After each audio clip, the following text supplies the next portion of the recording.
When Bahram rode to the chase, then saw ye his soul's delight full on his kingly face. Who could his steed outpace? He swooped like a falcon's flight, like a sunbeam that strikes from a cloud. Exulting and eager-browed, so rode he his reckless race. Bright flashed the pools at morn, and the sun o'er the mountains burned and gilded the antelope's horn in the plain, and the wild ass in scorn of the hunter the hard soil spurned, snuffing the wind, most fleet of quarries, the beat of whose feet is music to kings' ears borne.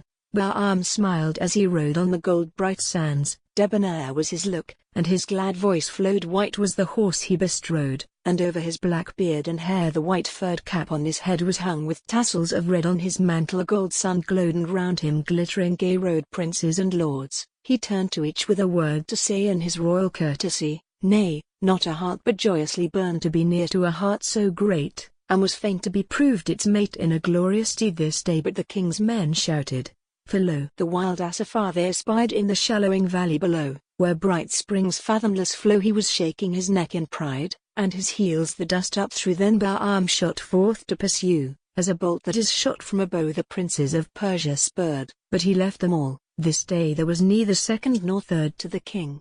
Now a startled bird from the low thicket fluttered away, then the plain smoked up in a cloud behind them, and thundered aloud.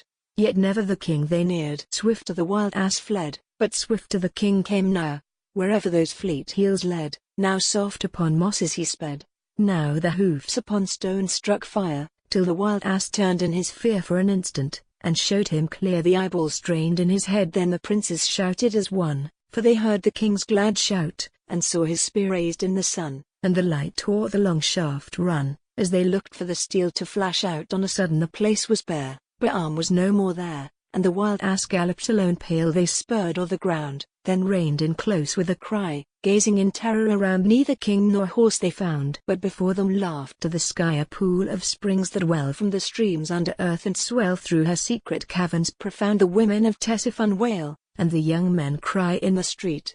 No more now in the vale of heroes shall Bahram hail his quarry of glancing feet. No more shall his voice delight our hearts through the battle, and smite the ranks of the Tartar pale.